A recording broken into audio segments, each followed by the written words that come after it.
is JJ here at Once. What you're about to see is some very special content created just for you by the Once family. Art and community are our priorities here at Once. We'd rather be with you in person, but what we can do right now is create virtual experiences for us to all enjoy together.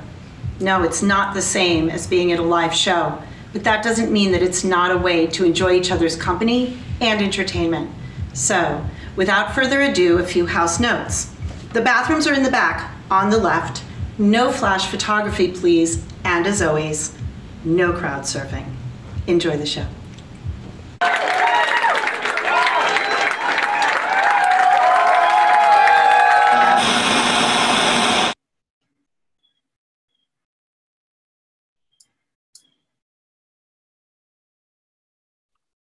Hi, greetings.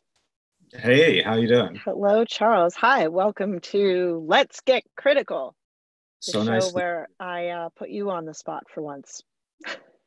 For once, it's not the first time I've been on the spot. It's the first time I've been on the spot by you. But yeah. Totally fair. Totally fair. It's really nice to see you. Great to see you. I was really enjoying some stuff we were talking about before the show. And so I want to welcome you here. And I want to say it's really exciting to be with you here. I have a huge amount of respect for your work, for your books. I've even been honored to participate in some of your books. And it's really exciting to be here with you. But I think that you and I both have a lot on our minds right now about what's happening in the state of music. So I'd like to just very briefly review a little bit for anybody who doesn't know who you are, why you are so deeply invested in the state of music, and why you are getting active in what's going on with performance venues in Seattle, in the area you're in. Would you mind if we just start with a little bit of background? Can you tell me what inspired you to start thinking critically about music? Well, I wrote for my high school newspaper, but that hardly mattered. It really, I think the entree point is, where do you find music touch your heart and open your heart? And almost everyone in the music business, there's the business and there's all the work you do, which is sometimes great and sometimes a headache. But no one gets into music because they aren't opened up at some point by music in their life. And, that happened to me when I was, young. Carole King is the first record I ever remember that moved me, because it was like on my parents' car radio. And when I heard it, it like a light bulb went off that songs and music was actually about emotion. Prior to that, I don't think I'd ever connected the two. I'd listened to music and been happy or joyous by the Rolling Stones or the Beatles or all the other stuff my parents exposed me to. But that Carole King record, hearing that on the radio that day, it was like something changed in my mind. And I think I saw music from that point on, and I still do, is a way that I don't want to sound too heady here, but it's a way we process the human emotions that we don't have other ways to touch or experience. And when I really listen to great music, I somehow feel alive as a human, not always joyous, but I feel more human. And in any case, that's why I love music. I became a writer to to learn how to express myself, kind of by accident. I thought I was going to be an architect, and went to school for that. But music kept grabbing me back, and journalism kept grabbing me back, and that's what I've done for a long time. And you started at the Rocket in 1985? No, the Rocket started in 1979, and I was still a college student. So it was a thin, once a month thing that was inserted into a hippie paper called the Seattle Sun. And I worked for the Seattle Sun for a very brief stint, was the art director there for a couple issues, which is weird. That's where my career sort of was. And, but eventually started writing for the Rocket. I think my first review was a review of the Ramones' End of the Century album produced by Spector, which I still think is great. Sure. Um, Classic. but became the editor in 1985. That's Got it. Becomes a turning point. And when I met you, you were already coming to the end of your tenure there, because I met you right at the beginning of the 90s. The lost great magazine that I worked on and that was around for so long, and that magazine, The Rocket, chronicled many of the Seattle bands, or all of them, put it that way, and was read by all those people and was sort of the Seattle Bible, Seattle and Portland. And the Portland Bible, that made it all the way down to us. Yeah, but that went out of business in 2000. And I'm sad that it did, but almost every publication I have written for and every alternative publication is dying in this pandemic anyway. So I wondered when it first started and things got shut down, I felt like it was a little bit of a nail in the print coffin, because nobody was walking by those boxes and taking papers out of those boxes. And I know that that was the moment when we lost a bunch of our, like the last few very thin print papers that were around at that point just couldn't justify printing anymore. And that was the end of that. And now we don't have anything, I don't think, that's actually being printed. It's all online now, which is a different way of absorbing information. It is. And in Boston, bizarrely, I never lived in Boston. I lived in Willimantic for a brief period of time. My dad taught at UConn. But when I moved out to Seattle and was interested in alternative papers, the Boston papers greatly affected me. I subscribed, living in Seattle, to both the Boston Phoenix and the Boston Real Paper, and had them sent to my college apartment. The Phoenix was a fantastic journal. And, those of us who have been around here for a while watched it get slimmer and slimmer and slimmer. And it just sort of starved and wasted away. And it was so sad. It was, in my youth, in the 80s, it was such a vibrant and vital paper. So this is obviously really significant. You write about music, you write about the state of music, you have a piece coming out. So where and when is this piece coming out? And can you talk about it a little bit? Yeah, sure. I still am trying to write for print publications, but many left. But I do write for a Seattle online publication called Crosscut, which is associated with our PBS station here. So it's crosscut.com. And I have a piece that's posting next week, sort of about the state of the Seattle music scene right now in terms of the clubs, which is really disastrous. But the kind of hook of the piece, which is almost funny to say, is that I gave blood for the first time in a long period of time just to get into one of Seattle's classic music venues once again. I passed out in there, as I do sometimes because I'm lightheaded. It was the Moore Theater, which is in downtown Seattle. I'd seen countless shows there over the years. But that theater, like every theater in Seattle, has been closed since early March. And the only use of the theater since then is they have brought blood drives in a few times. And I'm not making this up. It's harder to get a ticket to the blood drive than it was to get a sold out ticket to Nirvana. Well, you can get tickets to sold out shows. Anyone, there are only a few slots to give blood, and people so want to be in these venues again to experience what it's like to be in there, that the blood drives have been a complete, absolute hit. And they are bringing needed blood during the pandemic. There's a huge crisis that people aren't aware of. So it does feel a little... It's brilliant, really. Whoever thought of that, that's absolutely brilliant. Yeah. It does feel a little exhausting how many things in our world are awry now and how many things need saving. But one reason the music industry is important to talk about is that it will be the single last industry of any that I know of that will come back. And that's for a few reasons. The crowd, the number of people that are in a crowded music club is just not safe.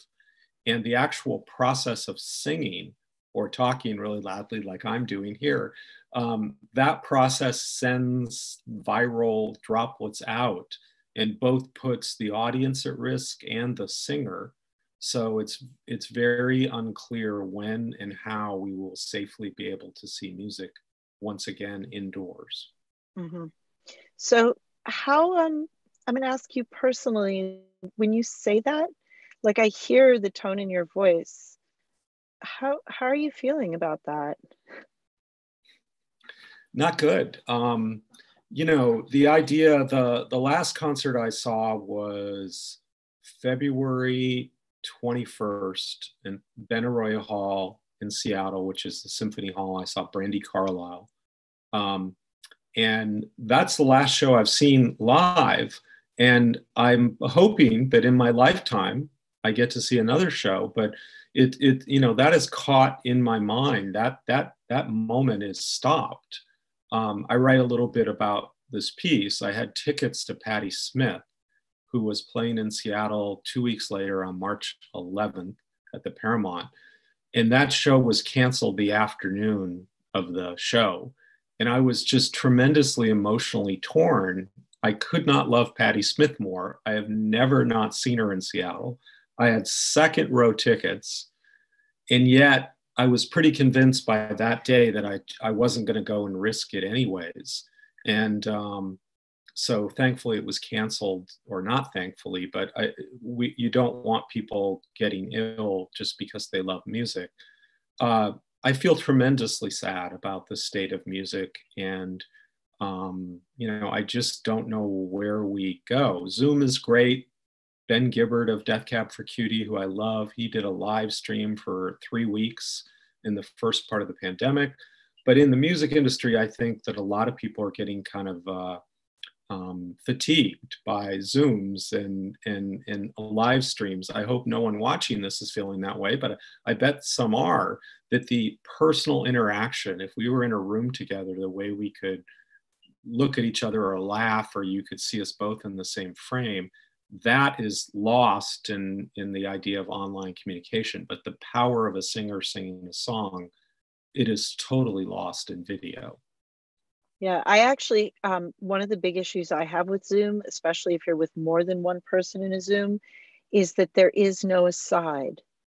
It's all this very like I'm looking at you, you're looking at me. There's no turning to somebody and connecting, or, you know, you can't talk over each other. So you're always locked in like this to one person. And I know I suffer from crazy eye strain at the end of a couple hours of Zoom. I can't, like, I have to go close my eyes and drink a lot of water and hope that I don't, you know, feel awful. It's like I joke with my husband that Zoom hangovers are the worst, you know, and that's like the antithesis of going to see a great show. Like maybe your ears would ring, or maybe you'd have a hangover, but like it's just a completely different thing to feel like, well, I don't know if I want to do this because I know, like, do I want to watch this thing tonight? Because I know then I'm going to have a headache tomorrow. And like, it's just, it's almost prohibitive. The actual, like the actual technology is almost prohibitive.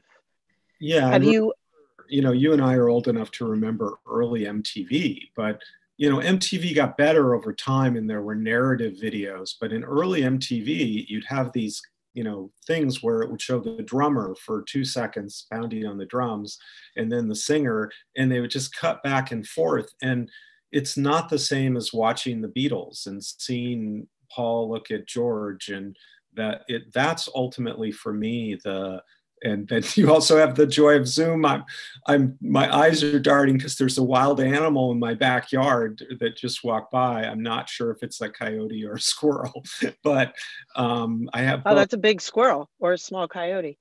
No, I think it was the coyote. In any case, it just is not the same, the interaction. And for music, so much about the great music that I saw in my life was not something that video would capture. I wrote a chapter in some book that somebody did of what's the greatest show you ever saw, and I saw a lot of great shows in my life, and I've answered that question multiple times. Once I said it was Nirvana, 1992 at the Seattle Center Coliseum, but another time in a different story, I said it was actually a Van Morrison show that I saw at the New Orleans Jazz and Heritage Festival in the 90s. And what was so amazing about that show is that Van started scat singing, and then he hit this one point where for 20 seconds he was stuck on a note and every hair in your body was standing up, and he walked off the stage, didn't come back, no encore, no nothing. Now, Van Morrison, in the last 2 weeks, I've decided is a dick because he wrote some songs about how you're not supposed to wear masks, and he's not my guy this week. But that show and the magic of somebody walking off stage, the drama of it, you just don't, I walk off a Zoom and it's not the same thing. No, it really isn't. I think there is this sort of sweetness, though, that I've been noticing. Well, all right, so I'm going in two different places here. I'm going to try to put a pin in one of them in my own brain. But there is this sort of sweetness that I've noticed, that people are very forgiving on Zoom. So, if the technology doesn't work, if there's a delay, if there's something cuts out, like where we might have been like, oh, that wasn't good enough. I feel like people now, they all understand. It's like, well, we're all up against these same technological obstacles. And if it goes wrong, your mic isn't working, or I don't know, the video cuts out or whatever it is. I think people are enormously giving right now. And there's actually kind of a sweet support in it, that when I see somebody performing, I feel like there's a huge amount of leeway that maybe they wouldn't have felt before. The audience is there to carry them and support them. And yeah, I agree. But the piece that my camera there, we have to be forgiving of that. Sure. The piece that I wrote that talks about Seattle music, I interviewed one of the, local musicians who I really admire, Tekla Waterfield. She's the wife of the guitarist Jeff Fielder. And so both of them are musicians that make their living. Jeff tours with Mark Lanigan and the Indigo Girls, and none of them, nobody can work, nobody's touring, but they've done a bunch of online Zooms kind of as fundraisers, and they've actually been successful and made more money than they might have made at a given show. But you can't do those every night. But one thing that Tekla said that I think is so important is, she said as a singer, she doesn't get the feedback because, and there's so much about singing that she said is about building community with your audience and seeing their reaction, whether they're happy, whether they're sad, whether they're talking to each other and not, paying attention to you. And she said playing to a live stream is just not the same. She does not feel emotionally charged. And every singer or performer I know will tell me that after performing for a crowd, they feel great. They feel charged up. It's a feeling unlike anything else that you can get in your life. And, it's just not the same doing it virtually. But definitely not. I'd rather see a concert online than risk being in a small room with a bunch of people crowd surfing at the Crocodile Cafe. Or not see anything at all. Is it better to see it online than nothing? I'm kind of a music guy, and I'm kind of album. I didn't mean it like that. I meant I'm kind of I want to listen to music. I am less of a video person. I get much more out of listening to music than I do video. I love music documentaries, but just a live concert of almost, there are a few exceptions. The show that's called A Concert for George, which features Prince, Tom Petty. That video I could watch every day. You could find that by Googling it if you just simply type in the words greatest guitar solo ever. And I swear to God, this will come up in your first search thing. When Prince does this thing on his guitar, it is the greatest thing I ever saw on video. Van Morrison maybe in person, but Prince on video. Sure. So when you talk about being a music guy and that you're listening, do you feel like there is new music being recorded right now that's exciting? Are people recording, not just putting their videos up and live streaming and playing performances, but are you finding new things being sent to you that people are actually tracking? A small amount. My friend Nancy Wilson, who's in the band Heart, she actually just recorded an album, and I'm going to do a interview with her on Zoom in a couple weeks to go through that record and sort of premiere it. Let's make sure that we get a link. We'll get a link, and we'll post that on the virtual venue as well. Yeah, she's done a bunch of covers on this album, and she's got such a great tone to her guitar and her voice that she does Dancing in the Dark and a Steely Dan song and a bunch of other unusual things. And so half the album, I'm sorry, go ahead. I said half her album is originals, new songs as well. So that's interesting to combine it. That's so unusual. And does she frequently do covers? Is that a usual thing for her? She only had a brief period really as a plain solo when she and Ann were kind of going separate ways for a while, but she released one album live at the Crocodile Cafe, and it's got one or two covers, but that's usually the way she does it, is picks an Elton John song or something else that she adores, and she mostly does original music. But I do have friends that have recorded albums in the last 9 months. I have writer friends who finish books. I am not one of those. I've been involved in many things, and then at times I just find myself frozen and unable to work. So I don't think that's an uncommon state for people to find themselves in right now. I think that it's hard to feel motivated when you don't know what's going to happen in the next day. Exactly. It's how do you plan if you don't know where you're going to be in 24 hours? And I think, maybe it's a little bit less like that than it was a couple months ago, but I feel like we're still, this poor nation of people who are so sensitized at this point. It's like, you hit somebody for long enough and they start to cringe. That's sort of where we are nationally. And that's one of the challenges with music is that, yes, I already found out about most new music online. It's a remarkable statistic that most people in America for the last 3 years, most new music, 95% of it or something is discovered on YouTube. But I'm not an internet surfer. I'm a more follow certain people that I respect or have stuff sent to me or hear about stuff. Somebody tells me a great band to check out. But I will say I'm not finding that much new great stuff. And part of it is I don't want to look at the news. I don't want to look online. I look on social media these days about once every week or so, but I just can't stomach it all. And I am spending a lot of time campaigning and calling voters in swing states and sending personal letters. I could show you the 1,000 letters that I hand wrote to voters in swing states. I think music is also at stake in this country. If we don't get an administration that's more supportive of the arts, I think many of the artistic forms are going to go by the wayside if we don't shift the direction the country's going.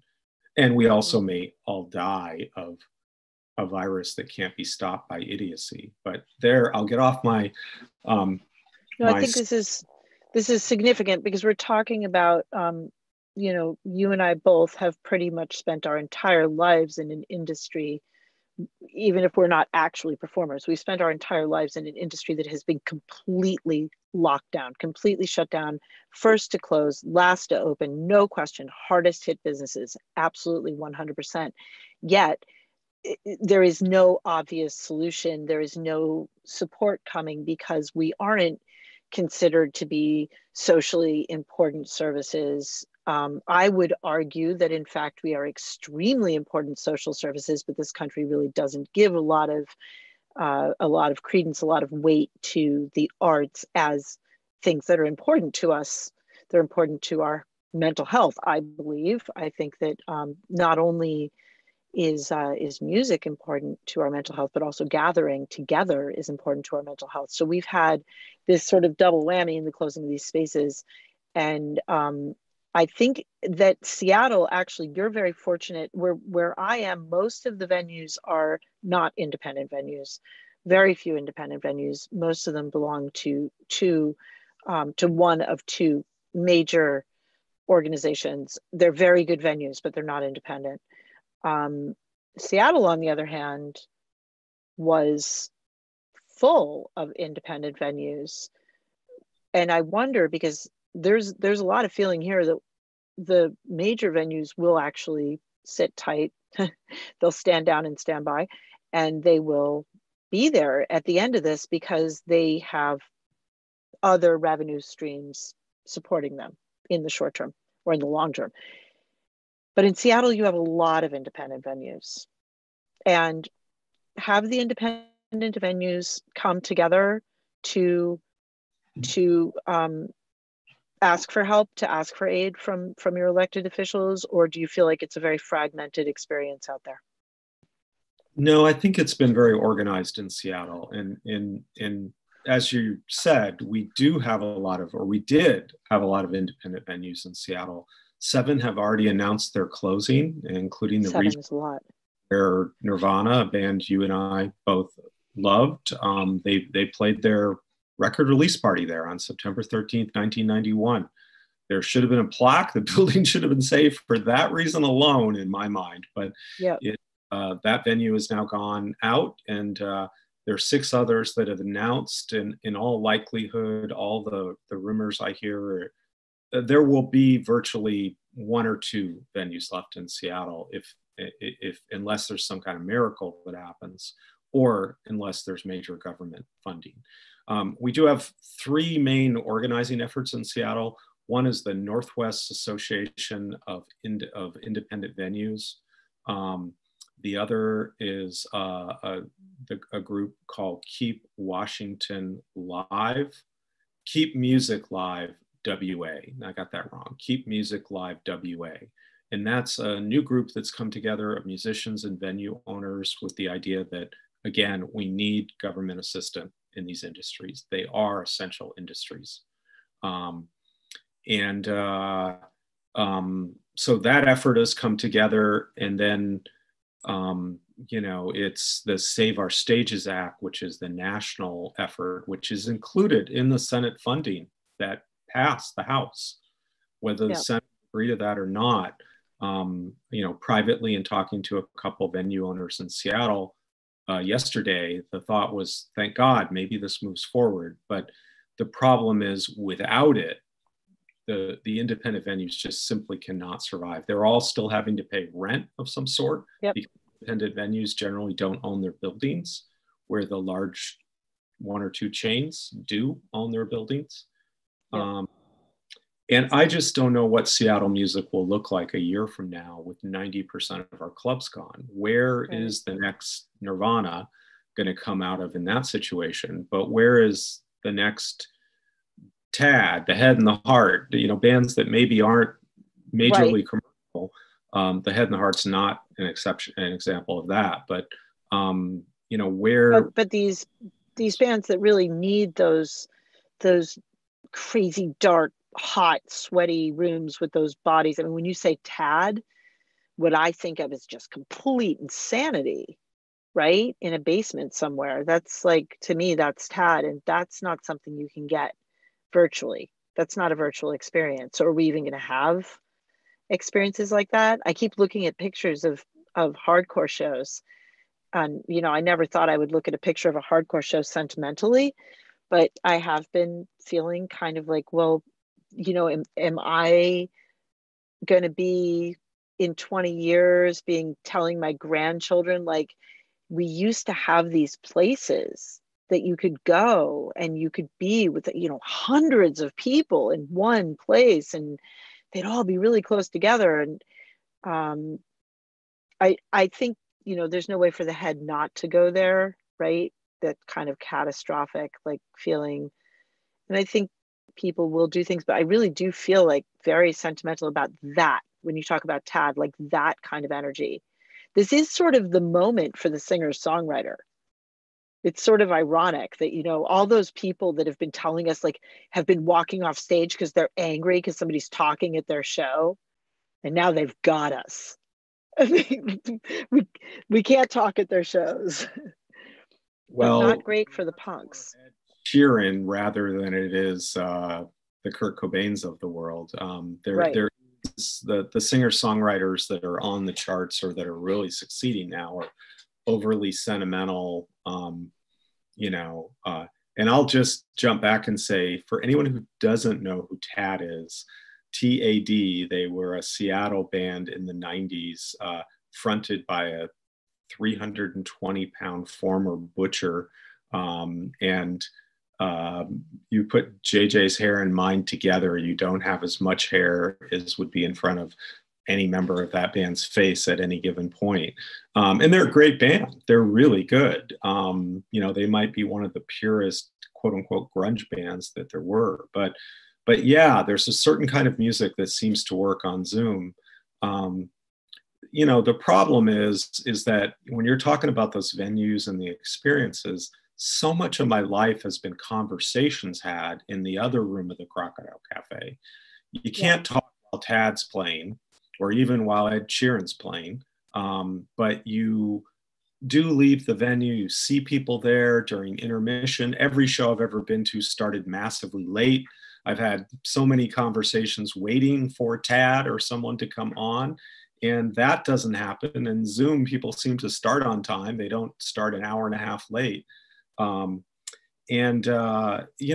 whole experience of that interaction, that pinballness. I mean, I was thinking of Chris Cornell, who unfortunately died, 3 years ago. I knew Chris pretty well because he lived longer than any of the Seattle music people. But I was remembering something he told me where, he talked about how the early Soundgarden shows, the only people in the audience were other members of the bands, and then an occasional journalist or, one or two girlfriends of the bands. But that interaction of talking to your mates was so much of the reason that he played. It wasn't for the zero money he made. It was to be able to talk to people afterwards about what he did. And in Zoom, you would perform, you would go off stage, and you wouldn't have that kind of interaction. Sure. Yeah. It's very lonely. It's very isolating. I was thinking as you were saying that too, when you were saying like people, everything starts on time. It's all very formulaic, and, there's no van breaking down as you're on the way or getting pulled over or the drummer not showing up or, all of that stuff that would contribute to the tension. And when I say tension, I just mean the kind of the visceral experience of a show, the waiting and the, choosing of your spot in the room. You're going to try to get up to the stage, or were you going to stay at the back where the sound was better, or, move over by the soundboard. Those things, those little bits that we would have taken for granted, obviously, are kind of no longer pertinent. We have a little piece, actually. We have these little snippets that artists do for us. If Erin Jeanette is ready, we're going to show you a little piece to promote the venue and to ask for some help for Save Our Stages. Support the local arts and local businesses. Once is such an important venue to the scene of artists and creators. I'm just here to name how dire it is to support the individuals who run and manage the space. They offer so much to artists to develop their brand, to develop their sound, to develop their careers, and just need to name how important it is to support wants in the staff here and everything that they stand for and do for this local scene. Also, they have been nominated for a Boston Music Award for both the venue as well as their live stream. So again, they're doing amazing work. Please go and support. See you soon. Tim Hall, out.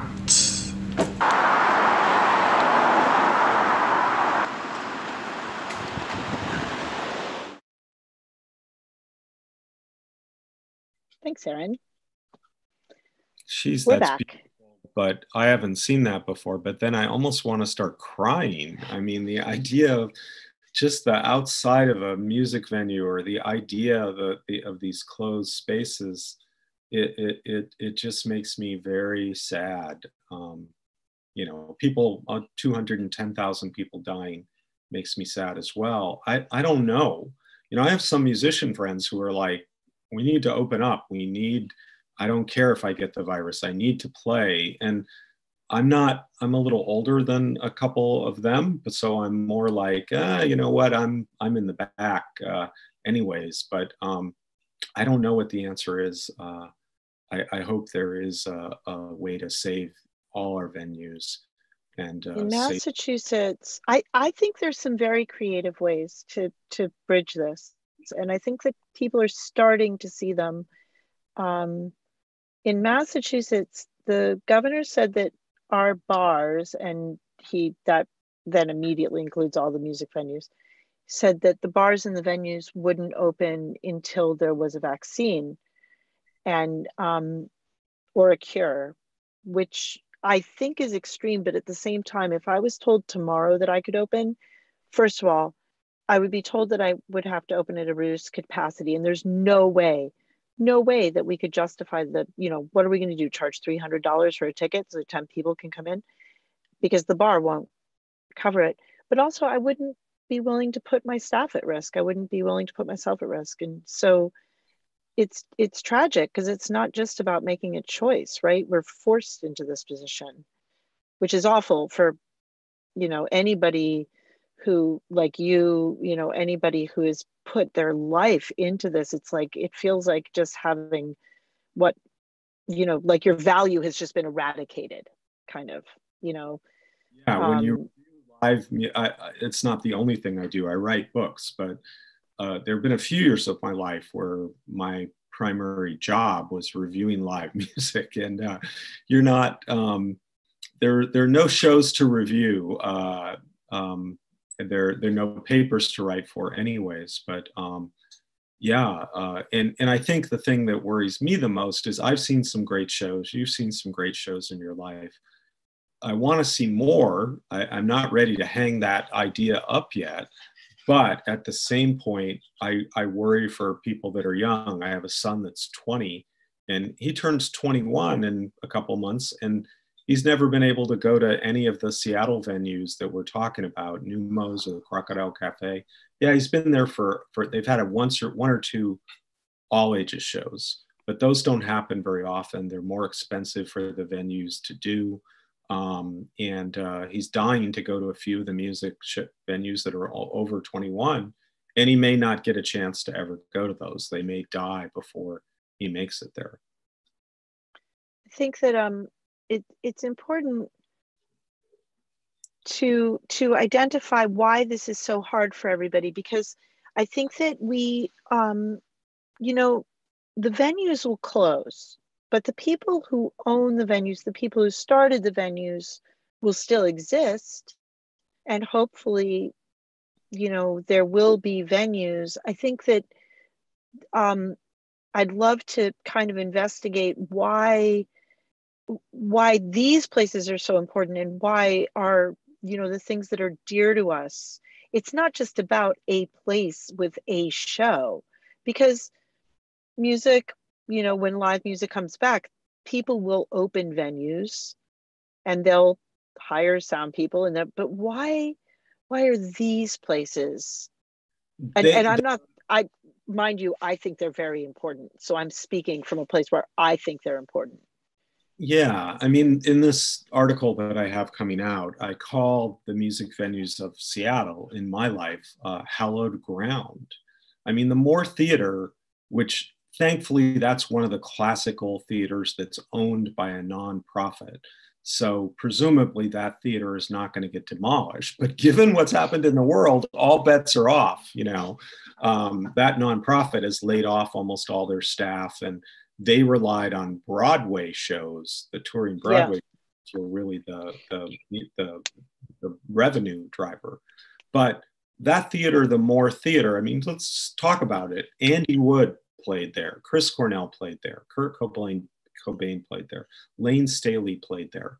I saw the Seattle International Film Festival there, and my first Werner Herzog movies and Wim Wenders movies. It's the kind of place that so much has happened in our cultural history. And there's likely that theater is to survive, but the Crocodile Cafe, the Showbox, Numos, there's a club in Seattle called the Off Ramp, which has been called El Corazon, and a few other things over the course of its life. That's where Pearl Jam first played. Sure. It was likely going to be demolished anyways for development, but pandemic has killed it way quicker. Yes, I do think some things will reopen.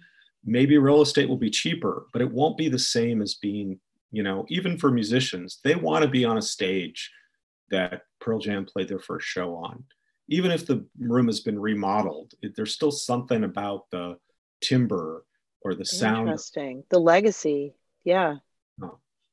Yeah, that's an interesting.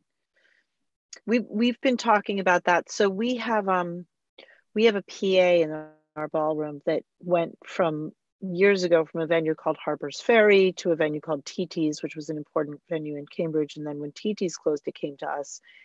And there's definitely been conversations about like, well, what, if we are closed for years, what happens to that enormous piece of equipment? How important it is to protect it. And it's funny because right now we're using it. I'm happy to say we're doing some soundstage recording, and my hope is that more venues will follow this model and will find ways to monetize, even if it's not, hopefully a combination of funding, revenue sources, even if they're not as strong, but something, and working out agreements with banks and landlords. There has to be maybe some tax relief would be nice. There's combinations of things that can help these places to bridge. But these things where you think, well, this PA honestly is, I don't know, 40 years old or something, 35 years old.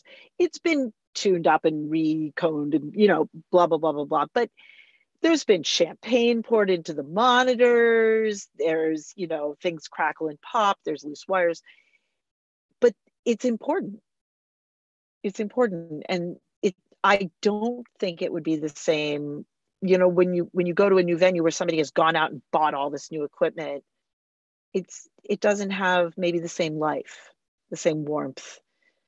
I don't know. Is that just in my mind? Why do I think that? Yeah, I mean, I've been a preservationist my whole life, and there have been a number of venues that have been demolished in Seattle in the time that I've been here, and every one of them I've greatly lamented. But I know that not everything can exist forever. The 150 person capacity club that was on First Avenue where Nirvana played their first Seattle show, called the Vogue, that is a hair salon, but the building's still there. That makes me feel at least somehow, I don't know, it gives my heart some kind of, evenness that the building still exists. The bricks are still there. The room is still there, and tourists walk in. And, but I know we can't save everything. I know some buildings rot and need to be demolished, and sometimes big developments can provide good opportunity for artistic incubation if they take artist space or into play. But at the same point, there, some of these rooms with the history, with the sound, I mean, I don't know how you possibly replace the Crocodile Cafe in Seattle. I don't know how you replace the Showbox. You build a different room, but the room that's the Showbox in downtown Seattle, which is which even pre-pandemic was planned to be demolished in a few years for development. That room Frank Sinatra played in, you know, Wow. and Neil Young played in. I could go on, but when a venue goes back to Frank Sinatra sang there, you kind of like, maybe this is the one we shouldn't demolish. You know, let's save one or Sure. two, put some new venues up in the suburbs if we have to. I actually been thinking about that a lot. I think we are going to see venues in the suburbs. I think, you know, one of the intimidating things for venues is that to open, if you read the NEVA published a huge, NEVA, the National Independent Venue Association, for folks who don't know, a great place for resources. If you're looking for information and resources, where to write, how to write, there's great stuff on their website. A couple months ago, there was a big paper published about what reopening could look like. And very intimidating is the technology that needs to be, or the safety that, improvements that need to be made, better ventilation systems, hand washing stations, sanitization stations, temperature checking stations, these things that actually, you know, at a time when there's so little promise of revenue, if you can only be at, I mean, once the capacity at once is 461, but with a limit of 8 people to 1,000 square feet with a total number of, I don't know, 25 or something like that. So you're talking about no bar revenue. And then, I mean, upgrading air filtration systems at a place like the Showbox or the Crocodile means really tearing the place apart. And, you know, that's going to be something, again, like, how can we help venues? Well, while the venues are closed, if there were ways to find subsidies specifically around these improvements, this would be the time to do them. Yeah, it's really a challenge. I mean, you know, in Seattle, we have a club called the Tractor that's a small venue that's generally specialized in Americana, folk, and acoustic. They did a GoFundMe, raised $40,000 for their employees in the first month, but that was April. Now we're in, the GoFundMe is open, but last I checked, the bulk of the donations came there that first month. And yet, you know, we also can't just constantly ask individuals. So many other people are out of work as it is. So we can't support, you know, just the individuals that went to clubs can't be the only people supporting it. I just feel we need government subsidies. We give government subsidies to airliners. We give to military bomb manufacturers. We give it to all sorts of industries. We gave it to the auto industry. What we need is a bailout, in my mind.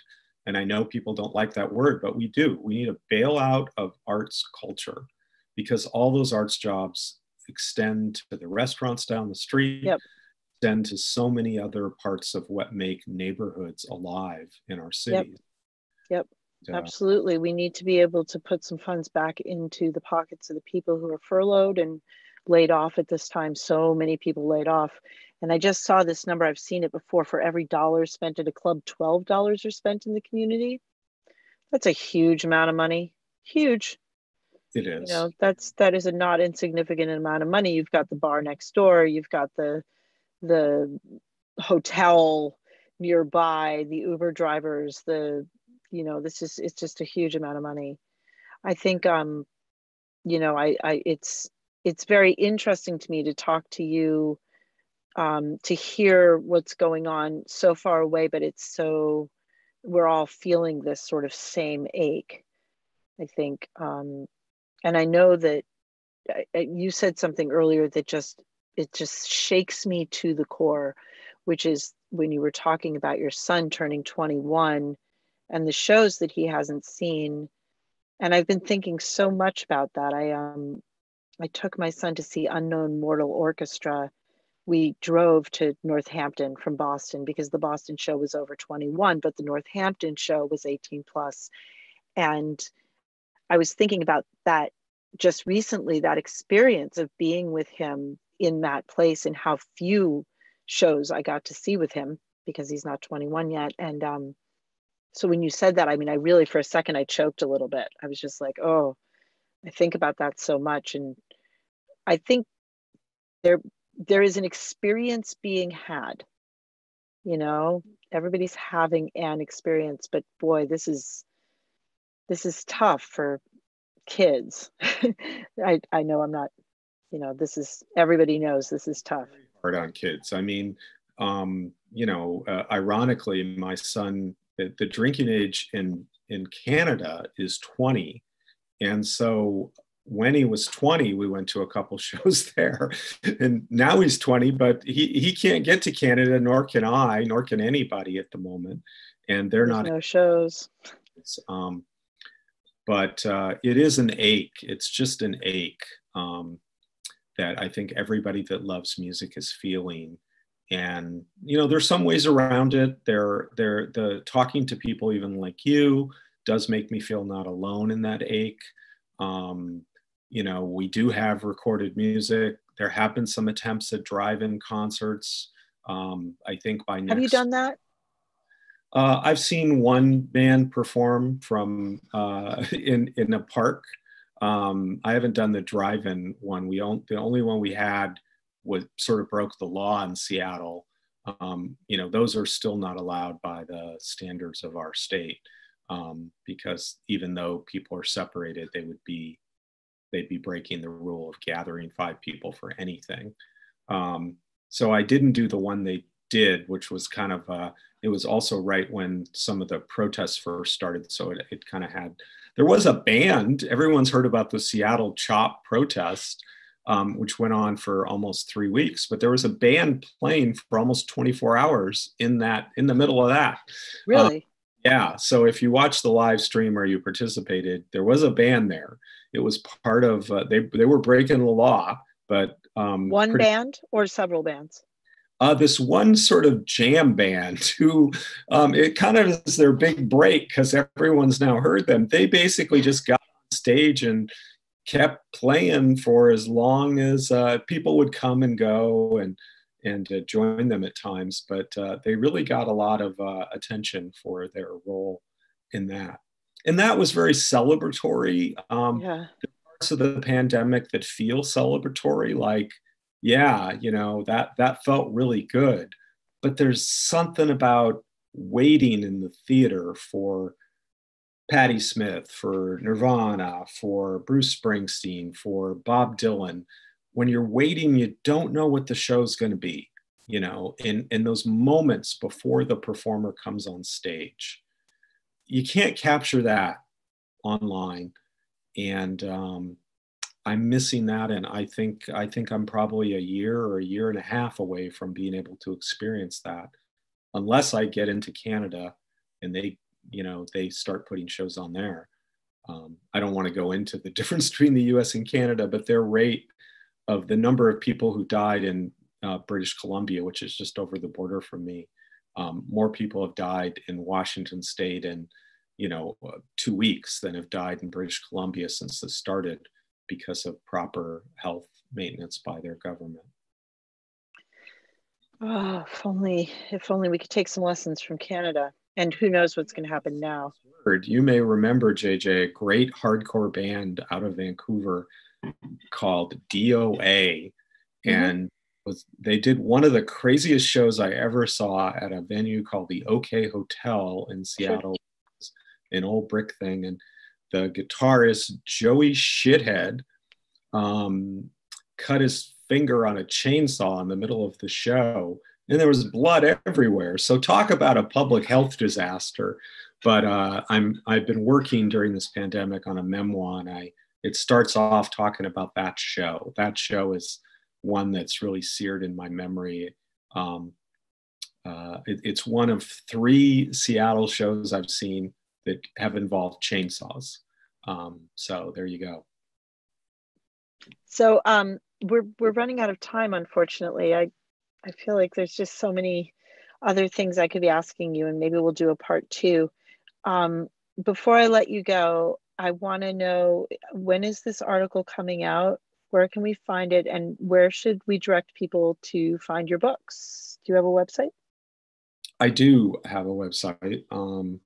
And my website's my name, Charles R. Cross with no punctuation.com. I haven't updated it forever. I've been working on redesigning it, but I haven't done it. But That's okay. I post almost everything I write on Facebook. And then this article is in an organization called crosscut.org. Maybe I don't. Crosscut dot, was it .com or .org? Computer to tell you, but in any case, yes. And my books are on all the there are 9 of them, and they're on. You just would type my name in, you'd find them, and they're certainly sold by. You can see some stacks of them behind me. You can find them if you can't find them anywhere else. So cool. Well, I'm gonna we'll share that as well on Facebook and on other mediums, platforms. Mediums. It was so great for your time.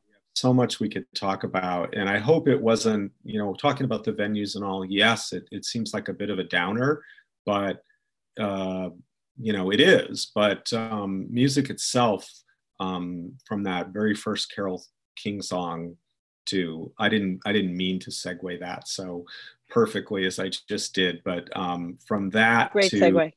Whatever Carole King song I put on now, Up on the Roof, I will play after I get off of here. That I love her. She wrote it, but oh my God, what a song. In any Up on case, the Roof, that's a nice, safe place to be. It is. It is. Well, Thanks, so great. Charlie. To you. Thank you so much. Talk to you soon.